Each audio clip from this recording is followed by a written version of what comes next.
There's a game called Ransom on here. River City Ransom. What? Anyway, today, me, Wallace Pesco, I'm going to be starting the Mario retrospective. Now let me, I have a rather unorthodox setup because I'm not using a tripod, which is definitely very ironic considering my good old hyperfixation on The War of the Worlds by H.G. Wells. That makes no sense. I'm playing a Nintendo Switch emulated port of this. And yeah, I am going to be using save points just because I actually want to beat this. So yeah, this is the original Super Mario Bros. For 1985 that started it all. Now I believe this has another rewind system. How does it work?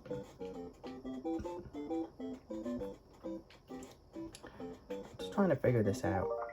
I really should have. Oh, whatever. You know what? Alright, I'm gonna have to save point exactly here. Oh boy, has it been a while since I played this game on here. Okay. Really? Bloody hell, it's been that long. Alright, so I'm gonna do a save point whenever I beat a level, whatever the game kicks my ass too hard. So this is the original Super Mario Bros. For the Nintendo Entertainment System in 1985 by Nintendo. And you play a fat Italian bastard from Brooklyn to New York. He's a plumber with his brother Luigi, and at one point, while plumbing or some crap, they randomly ended up into this fantastical mushroom kingdom. And there's talking mushrooms, evil brown mushrooms, armies of turtles called Koopas, pipes that can transport you to different places, power-ups that give you fire powers and somehow changes your overalls, mushrooms that make you grow in size, mushrooms that give you extra lives, that can give you 1-ups, just how I have a 7-up, so.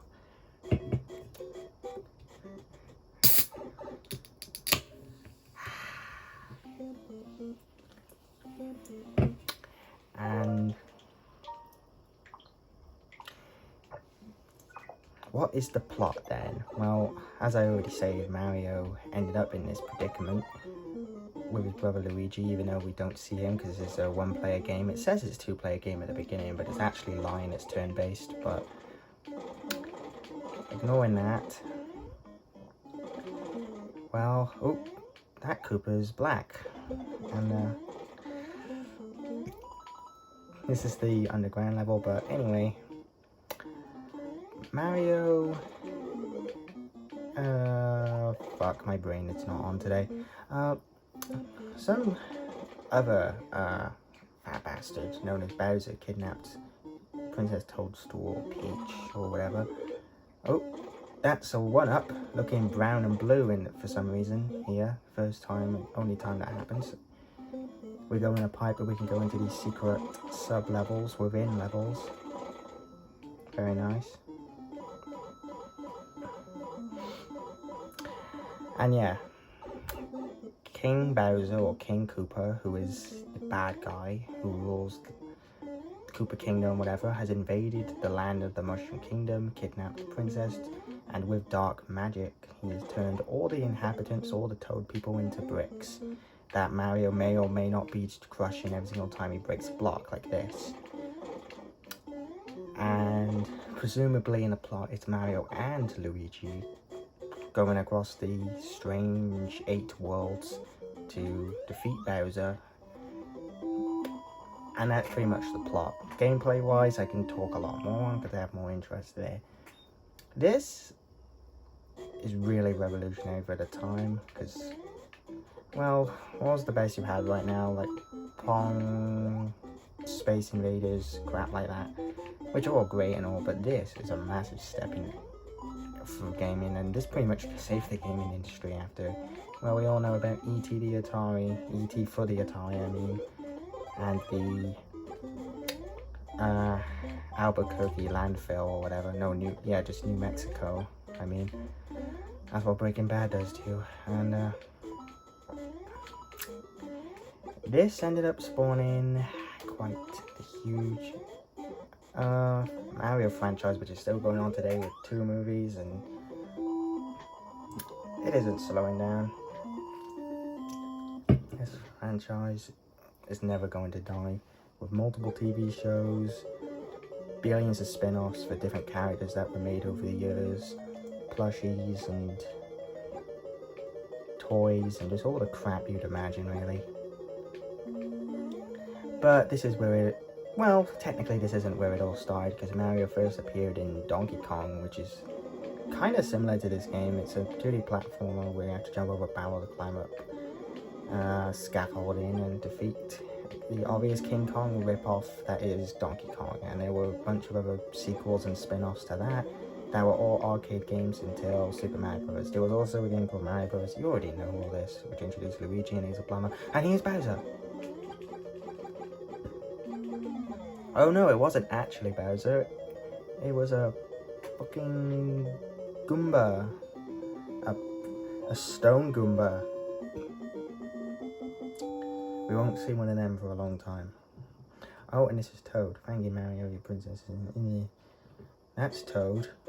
Now, Toad isn't really a character, more so a species. Just like a Goomba, so... that's a Toad. Not the Toad, because there is no the Toad. I know in the universe I reside in there is, but there's no real evidence to that in the main series. Anyway, this is World 2. This is before the future Mario games would establish the habit of having a second world be a desert, third world be snow, all that crap.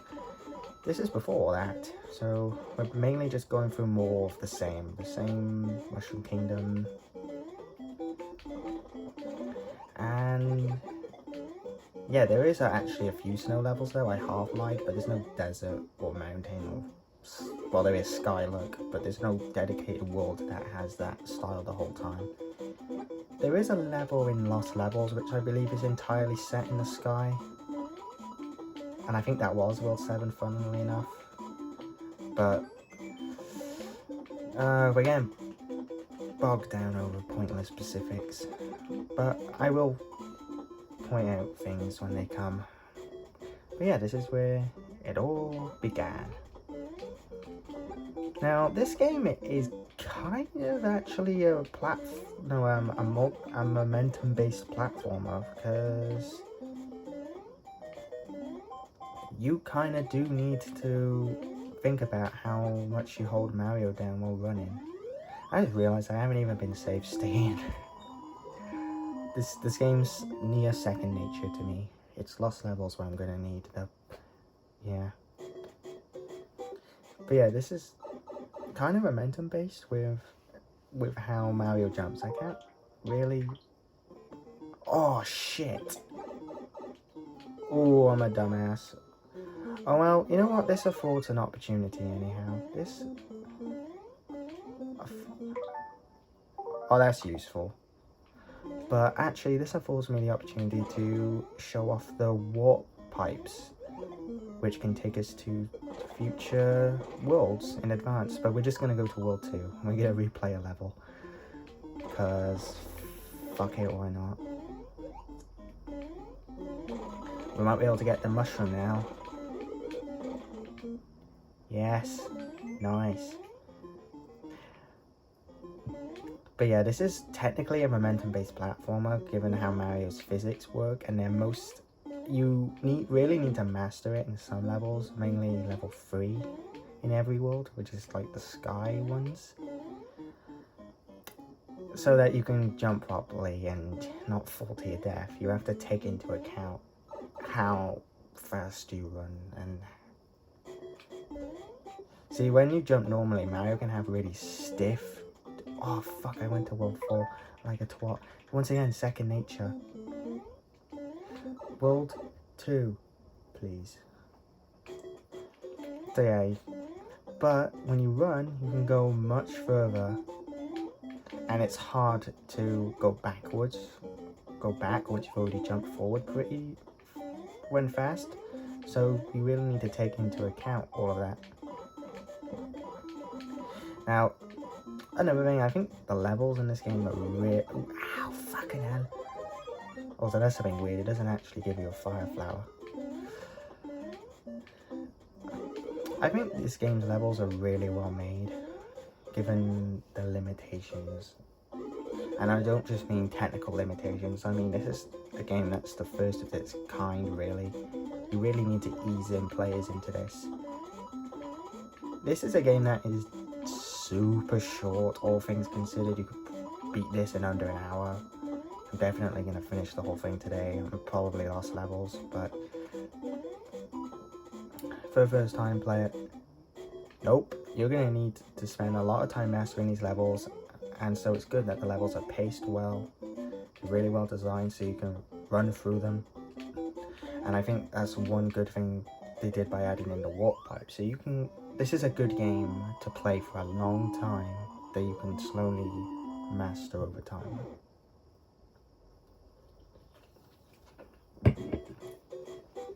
And strangely enough,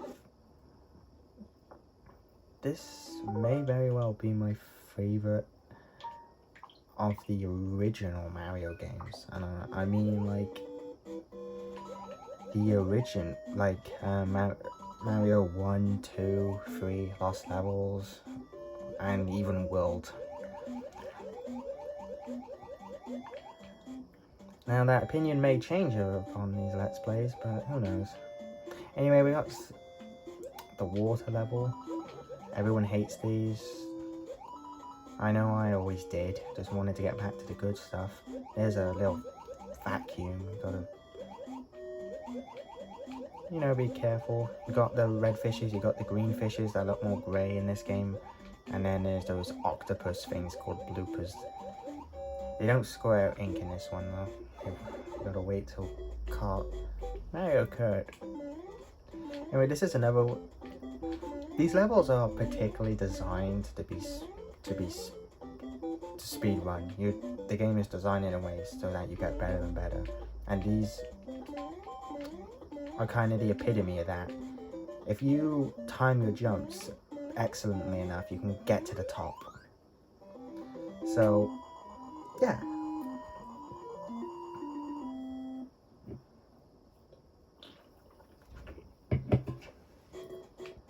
Anyway, this level is one I've always hated, because this is one where I always instinctively speedrun, but I always get hit at least once. It's like, I bet it won't happen now because I already said that, but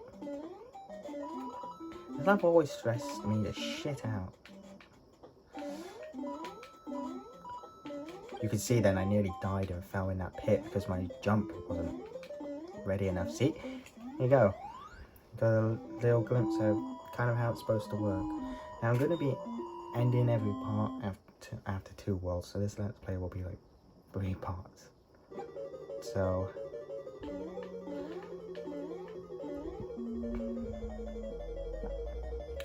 because one thing I got to take into account is that YouTube only allows 10 episodes to upload, and I don't feel like having to wait for so long, so I'm definitely going to be careful about how much I leave on my phone. And yeah, I don't want to have multiple uploads, So that'll be the end of part 1 of Mario Bros.